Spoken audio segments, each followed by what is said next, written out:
माता की आवाज दिल्ली के लाल किले तक जानी चाहिए। बोलिए भारत माता की, भारत माता की, भारत माता की। वंदे वंदे वंदे। जय जय श्री राम, जय जय श्री राम। गोधूली मेला के इस पावन अवसर पर विश्व इतिहास में अपना अद्भुत स्थान रखने वाले, देश के समस्त किलों में सबसे सुरक्षित किले की इस पावन भूमि सिवाना की इस धरती पर आयोजित आज के इस भारत माता पूजन कार्यक्रम में मंच पर उपस्थित एक राष्ट्रीय सनातन संस्कृति की सोच, भारत माता के प्रति अपने समर्पण के भाव, भारत माता को अपने हृदय में स्थान देकर के जन जन को एक संदेश देने के लिए आज के इस भारत माता पूजन का आयोजन करने वाले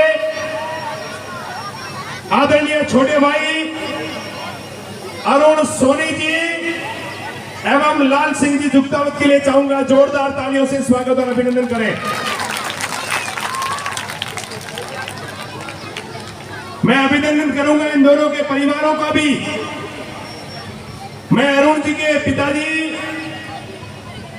परम सम्मान्य सुरेश जी भाई साहब का भी अभिनंदन करना चाहूंगा और सतीश जी भाई साहब का भी अभिनंदन करना चाहूंगा और छोटे भाई लाल सिंह जी के पूज्य माता पिता स्वर्गीय कान सिंह जी और उनकी माता जी का भी इस गोधूली मेला पे अभिनंदन करता हूं, जिनके प्रांगण में से पुत्र पैदा हुए, जिनके मन में संकल्प लिया कि केवल और केवल भारत माता की जय जयकार होनी चाहिए, भारत माता का पूजन होना चाहिए।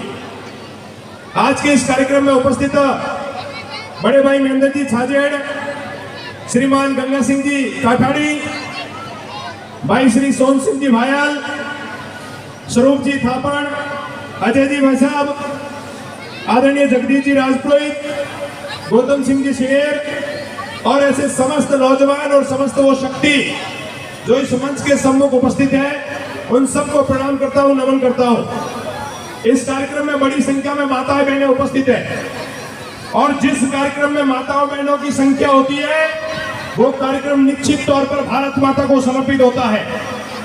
और इस देश की माताओं बहनों ने ही भारत की सनातन संस्कृति को जिंदा रखा है। वो इस देश की माताओं बहनों ने ही, समय आया जब इस देश को वीर शिवाजी दिए, समय आया जब इस देश को महाराणा प्रताप दिए, समय आया जब इस देश को ऐसे ऐसे लोग और वीर पुरुष दिए जिन्होंने अपना सर कटा करके भी भारत माता की लाज रखी और सम्मान रखा। इसलिए जब ऐसा समय आता है तो कुछ ऐसे उदाहरण भी याद आते हैं। इस देश में एक घटना घटी जब इस देश में हेमराज जैसे एक सैनिक का सर काट करके लेके गए पाकिस्तान के लोग। मैं उस घटना को आपको इसलिए बताता हूं कि माताओं बहनों के मन में इस देश के प्रति सम्मान कितना होता है वो सोचिए आप।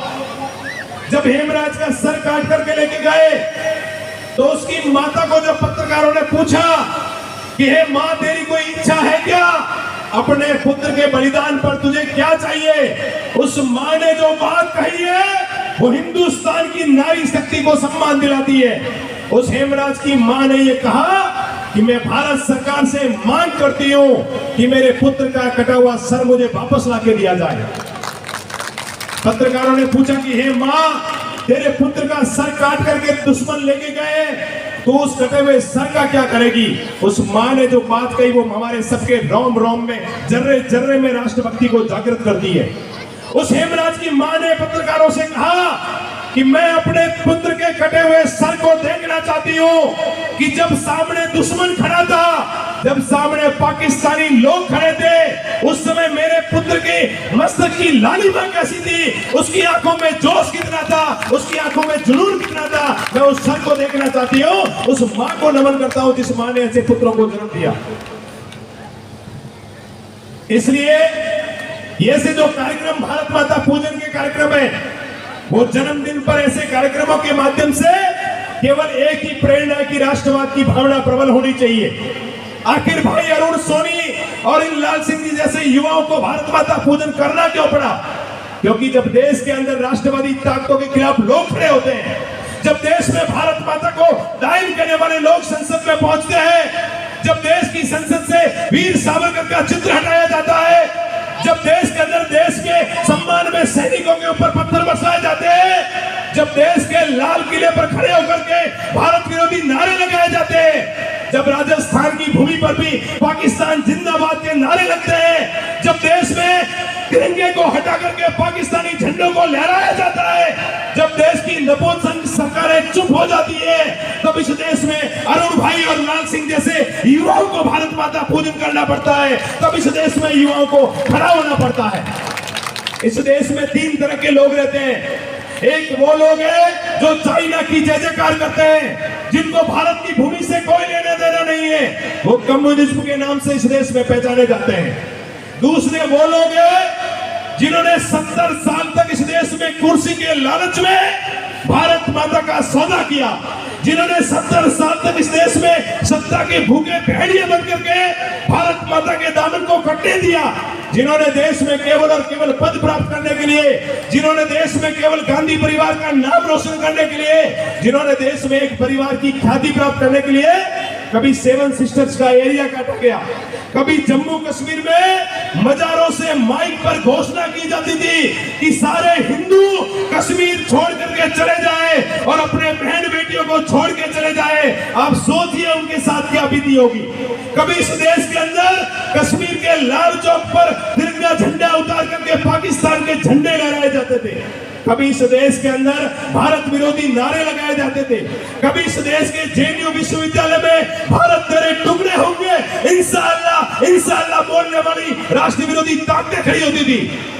लेकिन इन सब ताकतों को जवाब देने के लिए देश में जब राष्ट्रवादी ताकतों की सरकार बनी, देश में जब हिंदू समाज का समर्थन करने वाले लोगों की सरकार बनी, देश में जब भारत माता की जय जयकार करने वालों की सरकार बनी, तो सबके पेट में दर्द हुआ।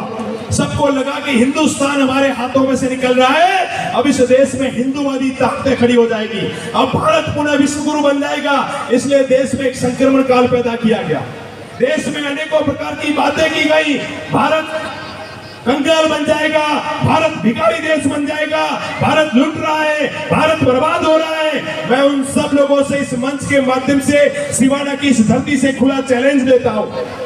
आप लोगों ने 70 साल तक इस देश को लूटा, आपने हिंदू समाज को दरकिनार किया, आपने हिंदू समाज को कमजोर समझा, जिसका परिणाम यह हुआ हिंदू समाज पहली बार खड़ा हुआ अपने पैरों पर। और आपको ताजुब होगा 2014 में देश में पहली बार हिंदू समाज ने सही जगह पर अपना वोट देकर के भारत में राष्ट्रवादी ताकतों की सरकार बनाई। और जब राष्ट्रवादी ताकतों की सरकार बनी तो देश विरोधी लोगों की हालत खराब हो गई। देश विरोधी लोगों की हालत इसलिए खराब हुई कि देश में राम मंदिर का निर्माण शुरू हो गया। मैं उन सारे देश विरोधी लोगों से पूछना चाहता हूं, मैं उस पार्टी के दुष्ट लोगों का नाम नहीं लेना चाहता, मैं अपने मुंह से इस गोधुली बेला पर उस राष्ट्र विरोधी पार्टी का नाम नहीं लेना चाहता, लेकिन मैं आप सब लोगों से, सिवाना की महानुभावों से और सिवाना की धरती पर आए हुए इन लोगों से आह्वान करता हूं, इस भारत माता की सौगंध लेकर के जाना। और जिन लोगों ने सुप्रीम कोर्ट में यह हलफनामा दिया, जिन लोगों ने सुप्रीम कोर्ट में कहा कि भगवान राम काल्पनिक है, इसमें देश में रामायण काल्पनिक है, वो लोग अगर आपके सामने आते हैं तो उनके कॉलर पकड़ करके पूछिए कि कौन वो लोग थे जिन्होंने रात को 3:30 बजे आतंकवादियों को बचाने के लिए कोर्ट खुलवा दी। कौन वो लोग थे जिन्होंने सुप्रीम कोर्ट में कहा कि भगवान राम काल्पनिक है। कौन वो लोग थे जिन्होंने सर्जिकल स्ट्राइक पर सवाल खड़े किए। कौन वो लोग थे जिन्होंने कहा कि अगर धारा 370 हटाई गई तो देश में खून खराबा हो जाएगा। वो जितने भी लोग जिस भी पार्टी में काम करते हैं उन सब का बहिष्कार कीजिए और उनको कहिए कि देश में केवल और केवल सनातन संस्कृति जिंदा रहेगी। इस देश में राज करेंगे तो भारत माता की जय जयकार करने वाले लोग राज करेंगे। इस देश में राज करेंगे तो वंदे मातरम के नारों को प्रबल करने वाले लोग राज करेंगे। इस देश में राज करेंगे तो हिंदू सनातन संस्कृति को जिंदा रखने वाले लोग राज करेंगे। इस देश में राज करेंगे तो जनमानस को आगे बढ़ाने वाले लोग इस देश में राज करेंगे। इसलिए जब देश में संक्रमण काल चलता हो, जब देश में राष्ट्र विरोधी ताकतें खड़ी होती हो, जब भारत माता को गाली दी जाती है, तब इस देश के अंदर अरुण कुमार और लाल सिंह जैसे युवाओं को खड़ा होना पड़ता है। तब इस देश के चौराहों पर भारत माता की जय जयकार और वंदे मातरम के नारों को मजबूत करना पड़ता है। तब इस देश के चौराहों पर भारत माता की आरती और भारत माता का पूजन किया जाना चाहिए। इसलिए मैं आप सब लोगों से भी आह्वान करता हूं, आने वाले समय में एक बार फिर चुनौती का काल आएगा। हम सब लोगों को आने वाले समय में भी केवल देश में ऐसे लोगों को चुनना है, केवल देश में ऐसे लोगों को आगे बढ़ाना है जिनके मन मस्तिष्क में भारत माता हो, जिनके दिलो दिमाग में भारत माता हो, जिनके काम करने की प्रेरणा में भारत माता हो, जिनके आगे बढ़ने की संकल्प में भारत माता हो, जिनके रोम रोम में भारत माता हो, जो हिंदू समाज और सनातन संस्कृति और हिंदू समाज के लिए काम करते हो, जिनके मन में ये हो कि ये सिवाना की धरती आगे बढ़नी चाहिए, ये देश में राजस्थान प्रदेश आगे बढ़ना चाहिए, उन सब लोगों को आगे बढ़ाइए। मैं आप सब लोगों से आग्रह करता हूं, आने वाली पीढ़ी आपको शायद ये चुनौती स्वीकार करेगी, आने वाली पीढ़ी आपके बारे में सोचेगी। इसलिए जब भी कोई चुनौतीपूर्ण काम हो तो कुछ बातों को याद जरूर कर लेना। मैं राजस्थान की इस धरती पर भी जब कई घटनाओं को देखता हूं तो अपने आप को शर्मिंदगी महसूस होती है। जिन लोगों को सरकार में बिठाया, जो लोग राजस्थान की सरकार चलाते हैं, उनको हिंदू समाज से कोई लेना देना नहीं।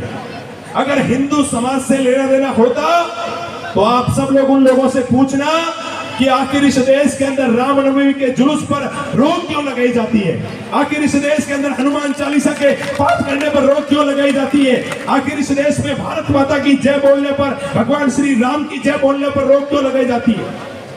इसलिए चुनौती का समय है, हम सब लोगों को खड़ा होना पड़ेगा।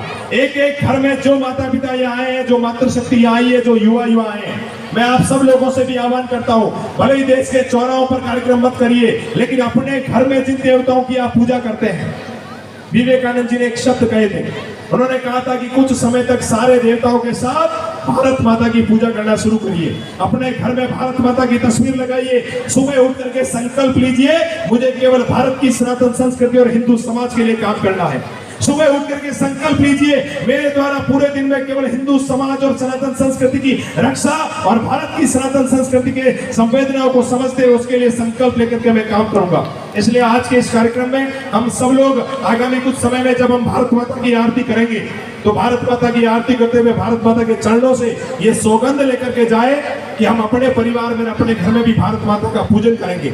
अपने पुत्रों को और अपनी पुत्री को भी कहें कि अपने समाज के अंदर अगर समृद्ध समाज बनना है, राष्ट्र को मजबूत बनाना है, तो हिंदू सनातन संस्कृति को और हिंदू सनातन धर्म को मजबूत करना होगा। जब हमारा धर्म मजबूत होगा, जब हमारी संस्कृति मजबूत होगी, जब हमारा अध्यात्म मजबूत होगा, तो सत्ता के पीछे भागने वाले लोग हिंदू समाज के पीछे भागेंगे, आपके और हमारे पीछे भागेंगे, और तब ये देश पुनः विश्वगुरु बनेगा। मैं आप सब लोगों को आज के इस पावन पर्व पर बधाई और शुभकामना देता हूं।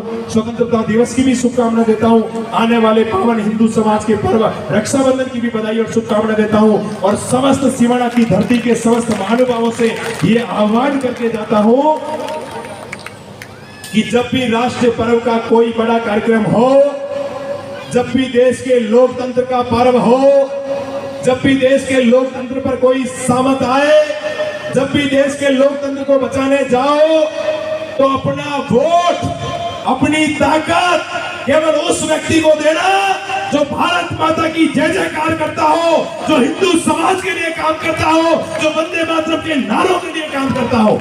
इसलिए आप सब लोगों से आह्वान करता हूं, हम सब लोग मिलकर के इस राष्ट्र के लिए काम करें, हम सब मिलकर के भारत माता के लिए काम करें। एक बार पुनः भाई अरुण सोनी जी और लाल सिंह जी को जन्मदिन की बहुत बहुत बधाई और शुभकामनाएं देता हूं। मैं उनके माता पिता के श्री चरणों में भी प्रणाम करते हुए उनसे भी आग्रह करूंगा कि आपने एक ऐसी संतान प्राप्त की है जिनके मन, मस्तिष्क और हृदय में इस देश के प्रति और भारत माता के प्रति सम्मान है। आप सब लोग इस कार्यक्रम में पधारे, आप सबका अभिनंदन करता हूं। जय हिंद, जय भारत।